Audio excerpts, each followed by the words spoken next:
The poem Ozymandias by the Romantic poet Percy Bysshe Shelley is probably one of the most famous sonnets in the English language at the moment. It made appearances in TV shows like Succession, Breaking Bad, and Watchmen, and it's one of the most taught sonnets in high school, at least in America. And it recently appeared in a controversial tweet where it was categorized under literature that is labeled as Reddit. And as a poetry instructor, this is really interesting to me because this is a poem about reading, specifically the act of meaning-making out of bare facts. And that's what the poem asks us to do. It's so subtle, this poem, and it shows what an excellent artist Shelley himself was. So there's also a great surprise in its popularity as a sonnet, because it's probably the least representative of that form. It's the least sonnet-like of sonnets. But we'll talk about that soon. But first, let's talk about why this is such a great poem and what it means and why Shelley wrote it. For those of you who are unfamiliar with Shelley, he is one of the great poets of the English Romantic movement. He was born into privilege, yet he was estranged from much of that privilege by choice. He defied convention in nearly every aspect of his life. He was expelled from Oxford for publishing The Necessity of Atheism.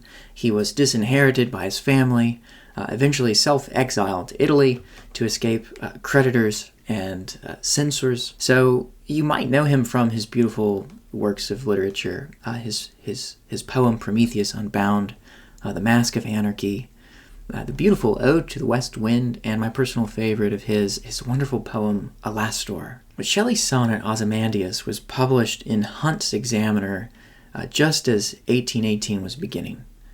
And it was published under the name Glirastes. So here you see the signature here. He didn't publish it under his own name. This is a made-up name that basically means the lover of dormice. It's a portmanteau of the Latin word Gliridae, which is the dormouse family, and it's combined with the Greek word Erastes, meaning the lover of. So literally the lover of a dormouse. This is a bit of an inside joke because his wife, Mary Shelley, who wrote Frankenstein, was affectionately called by Shelley the dormouse. And the date here is critical because the sonnet is in part a critical response to the political moment. So 1818 is important, the fact that he's publishing it right at the beginning of 1818. But reading it, you'll see that it is a very disturbing and unsettling poem. Let me read it aloud here. So this is the way it looked in the Examiner. I'm just going to move over to one that's a little easier to read. I met a traveler from an antique land who said, "Two vast and trunkless legs of stone stand in the desert. Near them, on the sand, half sunk, a shattered visage lies, whose frown and wrinkled lip and sneer of cold command tell that its sculptor well those passions read which yet survive, stamped on these lifeless things, the hand that mocked them, and the heart that fed. And on the pedestal these words appear, My name is Ozymandias, King of Kings. Look on my works, ye mighty, and despair. Nothing beside remains.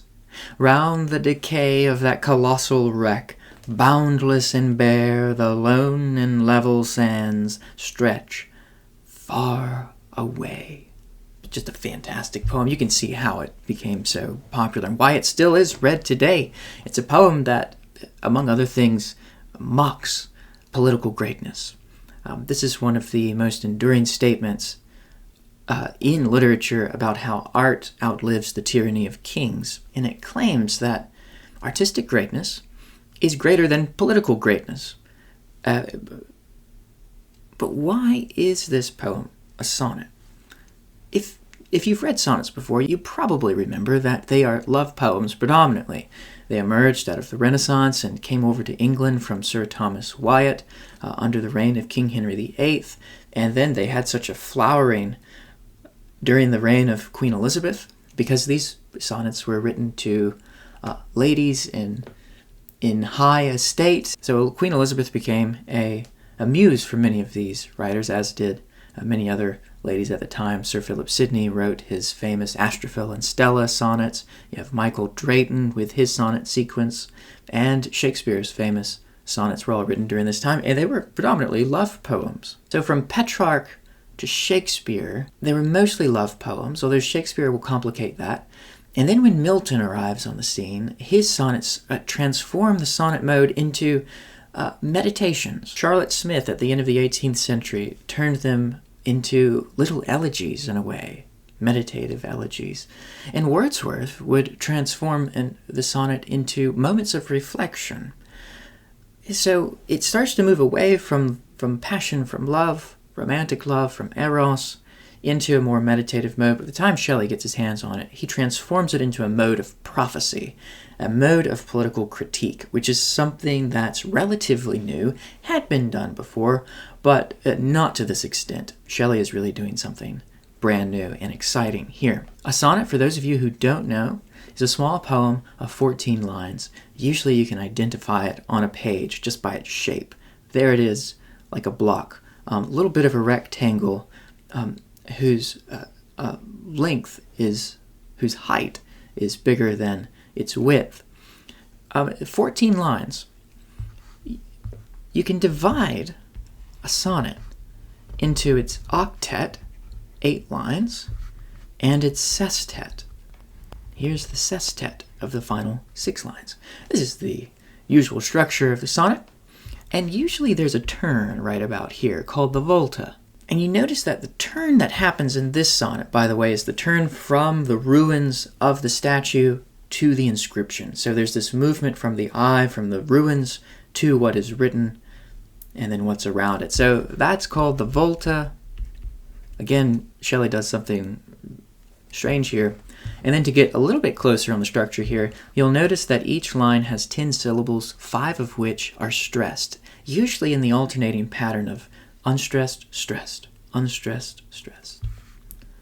Unstressed I met a traveler from an antique land. Roughly, it's iambic pentameter, and that's the meter there. Iamb means that it's a metrical foot here, unstressed, stressed, and there are 5 of those, and that's where you get the pentameter. That's the overall structure of a sonnet, but let's see what he does with it here. You'll notice that it's nestled. This is such a disturbing poem because it's so carefully crafted in a way, and it simply tells a story without preaching a moral. And that's the magic of it, because the moral is definitely there, but he's just laying out the facts. I met a traveler from an antique land who said. So it's a bit nestled here. So it's the speaker of the poem is relaying a report spoken by somebody else, a traveler. The moral, again, is just incredibly clear. Imperial pretension and the boast of kings live on only amidst the irony of its ruins. There's something here about the antique land that was very interesting to English people in the early 19th century. There was a fascination with Egypt. European travelers, it wasn't just with English folk, European travelers were fascinated by Egypt. So in fact, in 1817, the year before this was published, news was circulating in Britain about the transport of the colossal statue of Ramesses II to the British Museum, where Ramesses II is known for Egypt's greatest king, one of the greatest pharaohs. So for Shelley, this was one of the occasions of the sonnet. He has this in his mind, and it's a reflection upon how empires fall into sand and obscurity. And here's the traveler's report, beginning here. Who said, 2 vast and trunkless legs of stone stand in the desert. Near them, on the sand, half sunk, a shattered visage lies, whose frown and wrinkled lip and sneer of cold command tell that its sculptor well those passions read which yet survive, stamped on these lifeless things, the hand that mocked them and the heart that fed. Again, you're met with something pretty ridiculous. The image of trunkless legs of stone, which is, it's kind of funny, there's an absurdity to this in the description, which is in part working toward the great romantic irony of this poem. It's the irony of the claims of power made ridiculous by the ravages of time and nature. And what is it near them on the sand, half sunk? Notice how he's increasing the suspense here by not revealing what's described until on the sand, half sunk, a shattered visage, and a visage is a face, a countenance, lies. And there's a bit of a double meaning here, this lies, because it's lying in the sand, yes, but there's also a bit of a deception here. The head of stone is beside the legs, and it's this visage whose frown and wrinkled lip and sneer of cold command is lying there beside the trunkless legs. Another ridiculous image, another brilliant bit of irony here, as what once gazed upon subjects below with a sneer now stares blindly into the level sands surrounding. But notice we get this emergence of this new figure here, the sculptor. Here the tyrant's essence, or the tyrant's representation, really, survives in art instead of power and empire. The sculptor of the artist is actually, he becomes the true preserver of Ozymandias and a preserver of the eventual fall from power. It's really the art itself in its ruins bear the testament of not his greatness, but of his eventual fall. His sneer survives. In the wrinkled lip, that's what's left, and the irony is sharp, that art triumphs over power, but it preserves also the ugliness of power, or rather power abused, the ugliness of domination. This bit here about mocked is interesting. So the sculptor, well those passions read, so the sculptor is reading too. Notice how we're reading the sonnet, the speaker of the sonnet is relating it to us. The traveler who's telling the speaker of the sonnet is telling us what he saw, but the sculptor is also reading in the past because he had to read the figure of Ozymandias in order to represent it into the document. So you see how there are nestled layers of meaning here, which is distancing, I think, the poet from the poem in an interesting way. So here you have the sculptor who's also reading passions. He read them well, we hear, because they survive, and it's his hand, the sculptor's hand, that mocked them, mocked the features of the face of Ozymandias and the heart that fed. Now, mocked has a double meaning here. The word is ambiguous because it could just mean that he imitated, in the way that Plato talks of mimesis. It's this representation of something. And so the sculptor is literally imitating the great Ozymandias. But of course there's also that meaning of mocked as to deride. So in a way the sculptor is deriding in his representation of that sneer. Either way, the passions of command and the art that records them endure, though both are lifeless, these lifeless things. He has to add this because you might say, well, all things are lifeless, inanimate objects, if you're talking about things. But for Shelley, not so. He actually had a very almost pantheistic view of nature. You can call it pantheist for shorthand, but it's a little bit more complicated than that. So he has to say these are lifeless things because for Shelley, some things, even inanimate things, do participate in a life. That's a separate lecture, perhaps.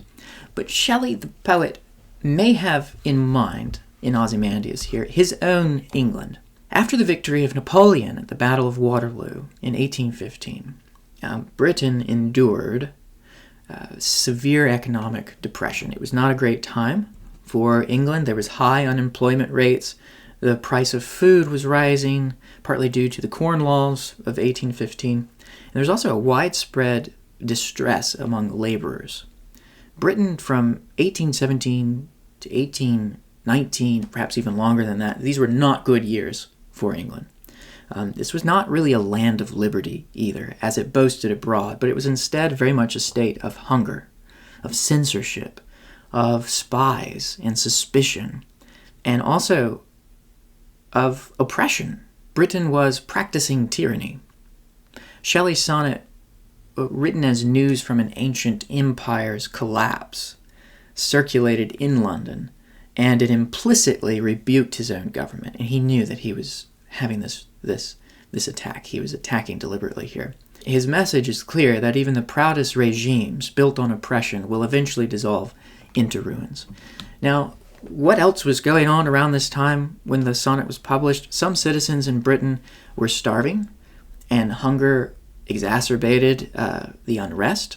The rich elite answered the people's demand for justice and reform with repression. And, for example, when the Manchester weavers revolted, or actually it was just a gathering, a protest. There wasn't any violence. It was actually a peaceful protest march in London to petition for relief. The authorities broke it up with force, and they made laws against public gatherings of over 50 people. You couldn't gather publicly with more than that, and they made it an act of treason to speak against the government, and free speech was further oppressed as citizens were put on trial for simply writing pamphlets. And this would all lead up to the Peterloo Massacre in 1819, where British soldiers charged on a crowd of peaceful protesters and killed several people. So that hasn't happened yet in 1818. The Peterloo Massacre would happen in 1819, but you can see the tensions are rising. Shelley has this in mind when writing about Ozymandias. Shelley himself was a bit of a radical. He had a complicated relationship with political tyranny. Shelley was a radical who opposed the monarchy, or rather the oppressions of monarchy, tyranny in all of its forms, and he aligned himself with the ideals of liberty, a form of republicanism at the time. The sonnet dramatizes the impotence of despotism when measured against the sweep of time. The sneer of cold command preserved in stone is the sculptor's record of oppression, not of its glory. You notice that what's recorded here is not the happiness of its citizens, but just the nastiness of the tyrant. And this sneer of cold command, preserved in stone, is the sculptor's record of oppression. And you can really tell how unapproving the sonnet is of tyranny just in this description alone. Again, he's not preaching. He doesn't actually critique. He's just giving the facts. And I think that's what's so interesting and complex about this sonnet and the way it works. By the way, by the time this was published in the Examiner in 1818, Shelley was already in Italy. He was estranged from his homeland, both socially and politically. So although we should seldom connect the I of the poem to the poet, and we should instead read it as a voice or a persona, the poem is deeply connected with Shelley's own political beliefs. Doesn't mean that he actually met a traveler. But that's often how lyric poetry works. The I is not really the confessional poet. It's just a voice, a person. Now here we come to the turn. So we've been reading the lifeless things, the ruins. Now we're going to read the inscription. And notice that turn here with the volta.